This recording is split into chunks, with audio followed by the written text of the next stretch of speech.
Assalamualaikum warahmatullahi wabarakatuh. Perkenalkan, saya Siti Mar'atus Solihah dengan NPM 2401201041 dari kelas M. Jadi di sini saya akan menjelaskan hasil dari Google Form yang sudah saya bagikan kepada teman-teman. Saya mengambil judul pengaruh cash on delivery atau COD terhadap impulse buying produk fashion oleh pengguna Shopee. Nah, mengapa saya memilih judul ini? Saya memilih judul ini karena sekarang kan orang-orang pasti sering membeli barang secara online, terutama perempuan itu pasti sering membeli fashion atau suka dengan hal-hal yang terkait fashion. Nah, pasti terkadang tidak sedikit dari mereka yang terhalang oleh metode pembayaran, terutama bagi mereka yang malas keluar rumah untuk top up karena tidak memiliki akun bank secara online untuk top up. Nah, maka dari itu saya memilih penelitian ini dikarenakan saya ingin mengetahui seberapa besar, seberapa berpengaruhnya metode COD ini terhadap impulse buying produk fashion di Shopee. Nah, selanjutnya saya akan menjelaskan langkah-langkah mulai dari pembuatan kuesioner hingga analisis dengan kalkulator statistik. Langkah pertama, saya mencari judul skripsi yang akan saya gunakan dalam tugas saya ini. Jadi saya mencari di Google untuk skripsinya, kemudian mengambil pertanyaan dari skripsi tersebut. Langkah kedua, saya membuat kuesioner di Google Form. Untuk variabel X-nya adalah COD, untuk variabel Y-nya adalah impulse buying product fashion, dan objeknya adalah Shopee. Untuk pilihan jawabannya ada 5 poin. Yang pertama, untuk poin 1 itu sangat tidak setuju, poin 2 itu tidak setuju, poin 3 netral, poin 4 setuju, dan poin 5 sangat setuju. Di sini untuk pertanyaan X-nya ada 6 pertanyaan. Yang pertama, saya menggunakan metode pembayaran COD untuk transaksi pembelian online fashion karena mudah. Yang kedua, saya menggunakan pembayaran COD untuk transaksi pembelian online fashion karena lebih efektif.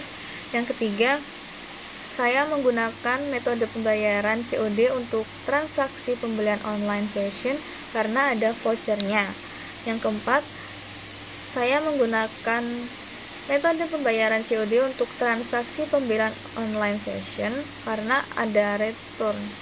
Jadi pengembalian barang apabila tidak sesuai dengan pesanan, seperti itu. Yang kelima, saya meyakini bahwa metode pembayaran COD untuk transaksi pembelian online meminimalisir terjadinya penipuan pada produk fashion. Dan yang terakhir, atau keenam, saya selalu mendapatkan produk fashion yang saya pesan dengan metode pembayaran COD sesuai dengan deskripsi pesanan di aplikasi jual beli online. Itu tadi adalah 6 pertanyaan variabel X. Selanjutnya pertanyaan variabel Y ada 11 pertanyaan.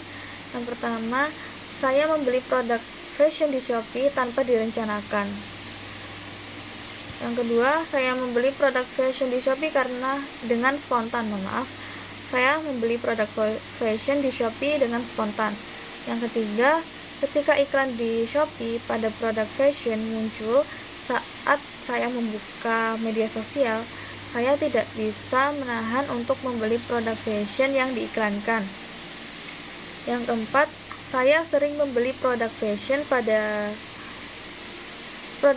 yang terlihat menarik di Shopee saat itu juga. Yang kelima, saat hati saya sedang senang, saya merayakannya dengan berbelanja di Shopee pada produk fashion. Yang keenam, ketika saya marah, saya menjadi sangat tertarik untuk berbelanja di Shopee pada produk fashion. Yang ketujuh, ketika melihat artis yang saya idolakan mempromosikan produk di Shopee pada produk fashion, saya langsung tergiur untuk membelinya. Yang kedelapan, saya dengan segera membeli barang pada produk fashion di Shopee saat diskon walaupun barang itu tidak dibutuhkan. Yang kesembilan, saya sering membeli barang di Shopee pada produk fashion walaupun tidak sesuai dengan kebutuhan. Yang ke-10, saya sering terbiasa membeli barang di Shopee pada produk fashion tanpa berpikir panjang. Dan yang terakhir atau yang ke-11, saya sering membeli barang fashion pada produk fashion di Shopee yang ternyata tidak saya gunakan di kemudian hari. Nah, itu tadi adalah 11 pertanyaan untuk variabel Y. Selanjutnya, langkah ketiga, saya menyebarkan link kuesioner kepada teman-teman saya. Dan untuk ketentuannya adalah 30 responden. Saya mendapatkan data responden sebanyak 35 responden. Nah, data 35 responden ini cukup valid ya, lumayan seperti itu. Untuk langkah selanjutnya adalah mengolah data hasil kuesioner. Jadi setelah saya mengumpulkan data, setelah data terkumpul, hasilnya akan saya download dari Google Form dengan format Excel, lalu saya akan mengolah datanya. Untuk mengolah datanya, saya akan memisahkan menjadi dua bagian, yaitu X dan Y. Jadi setelah tabel X, di tengah-tengah antara X dan Y, saya menambahkan kolom total, dan di pojok kanan, paling kanan, setelah variabel Y itu saya menambahkan kolom total juga untuk variabel Y. Setelah itu saya menjumlahkan seluruh dari masing-masing responden itu, jumlah X-nya berapa, lalu jumlah Y-nya berapa. Setelah itu, misalnya responden 1 total skornya adalah, skor total X-nya adalah 24 dan skor total Y-nya ada 30. Terus responden 2 contohnya total skor X-nya ada 20 dan total skor Y-nya ada 28. Nah, setelah itu setelah dijumlahkan keduanya, saya memasukkan pada kalkulator statistik. Nah, di sini nanti akan muncul hasilnya. Nah, caranya adalah buka situs statistik Kingdom ya. Habis itu memilih Pearson correlation. Setelah itu masukkan data X-nya tadi untuk semua responden. Habis itu klik calculate. Nah, itu akan muncul hasilnya. Nah, setelah hasil analisisnya muncul, itu nanti ada muncul, yang pertama ada koefisien korelasi atau R. Yang kedua ada, yang R ini tadi fungsinya untuk mengukur kekuatan hubungan antara COD dan pembelian secara impulsif tadi, impulse buying. Nah, yang kedua ada nilai P atau signifikansi. Nah, ini menjelaskan apakah hubungan tersebut signifikan secara statistik atau tidak. Selanjutnya ada R square atau R pangkat 2. Nah, ini adalah persentase variabilitas variabel Y yang dijelaskan oleh variabel X. Selanjutnya hasil analisisnya adalah mencakup itu tadi ya.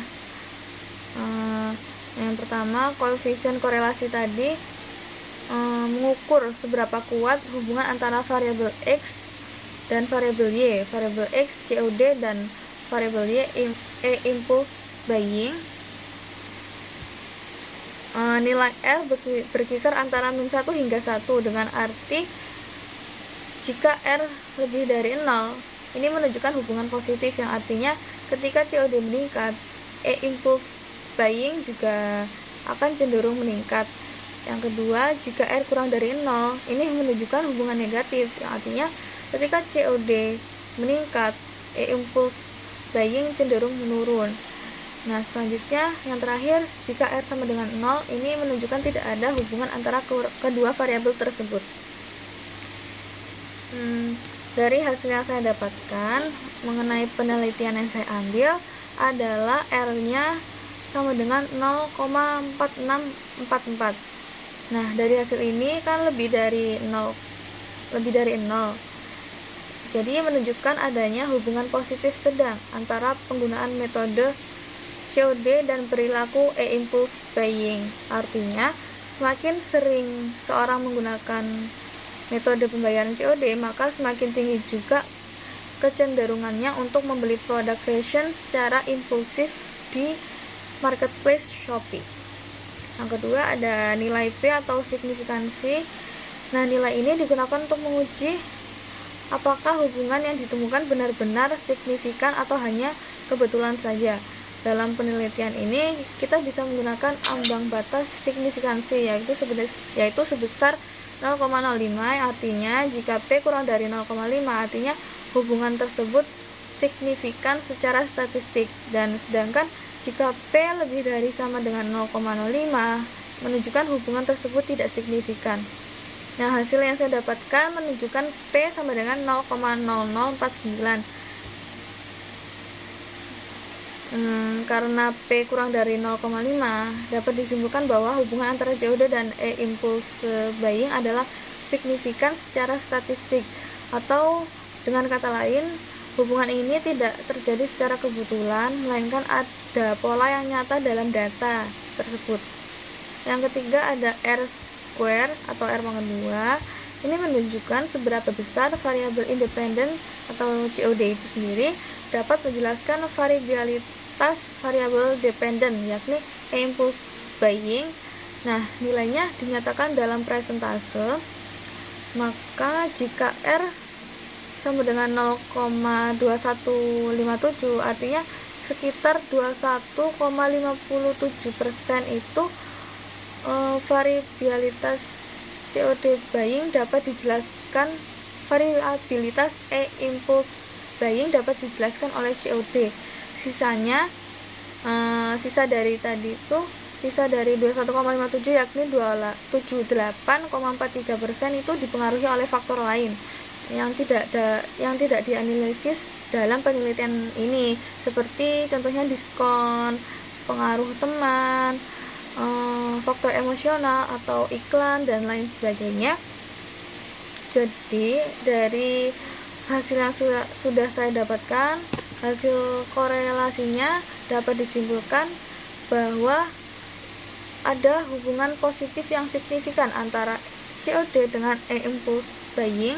Yang kedua, hubungan ini memiliki kekuatan sedang yang ditunjukkan pada hasil R-nya tadi 0,4644, sehingga COD cukup mempengaruhi perilaku pembelian impulsif pengguna Shopee.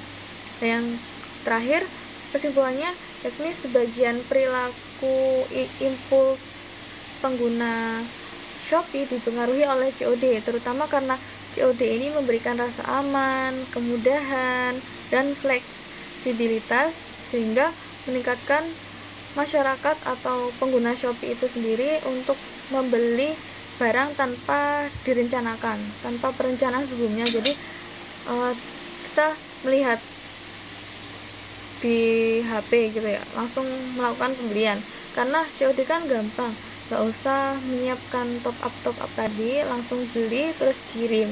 Jadi mungkin itu dapat meningkatkan minat pembeli. Dan yang selanjutnya ada interpretasi dalam konteks Shopee. Nah, di Shopee metode COD ini menjadi salah satu faktor yang mempengaruhi perilaku pembelian secara impulsif karena beberapa alasan. Yang pertama, COD memberikan kenyamanan bagi pembeli yang tidak memiliki rekening bank atau metode pembayaran secara online. Yang kedua, ada kebijakan return atau pengembalian barang. Nah, ini membuat pembeli itu merasa lebih aman karena nggak akan beresiko kalau barangnya kenapa-napa bisa dikembalikan, seperti itu. Dan yang terakhir, ketika pengguna merasa lebih aman menggunakan COD, maka mereka cenderung lebih mudah tergoda untuk membeli barang yang tidak direncanakan, apalagi kalau ada diskon atau promo-promo yang menarik. Contohnya promo waktu tanggal kembar atau 12/12 seperti kemarin itu ya, terutama. Selanjutnya ada validitas hasil. Nah, untuk memastikan hasil ini valid, perlu dicatat bahwa jumlah responden yang digunakan adalah 35 orang, dan ini merupakan jumlah yang cukup minim, cukup ya untuk analisis sebuah korelasi. Tapi untuk hasil yang lebih kuat, saya menyarankan untuk menambah jumlah responden atau sampel ya. Dan yang terakhir, saran untuk penelitian selanjutnya, mungkin hasil penelitian ini sudah memberikan wawasan tentang bagaimana COD mempengaruhi impulse buying, tapi ada beberapa hal yang harus atau yang mungkin bisa ditingkatkan seperti itu. Yang pertama ada melibatkan banyak responden lagi ya, karena untuk lebih valid itu untuk hasilnya. Yang kedua, menambahkan variabel lain seperti pengaruh diskon atau iklan. Nah, kenapa seperti itu? Karena untuk memahami faktor lain yang mempengaruhi perilaku impulse buying selain metode COD itu sendiri ya. Yang terakhir, menggunakan analisis tambahan seperti analisis regresi untuk mengetahui seberapa besar pengaruh COD dibandingkan faktor lain seperti itu. Nah, dengan dari hasil ini bisa kita lihat bahwa COD berperan penting dalam meningkatkan perilaku impulsif buying pengguna Shopee. Namun masih banyak faktor lain yang harus diperhatikan juga untuk memahami perilaku impulse buying secara lebih menyeluruh. Sekian dari saya. Mohon maaf apabila ada salah kata. Wassalamualaikum warahmatullahi wabarakatuh.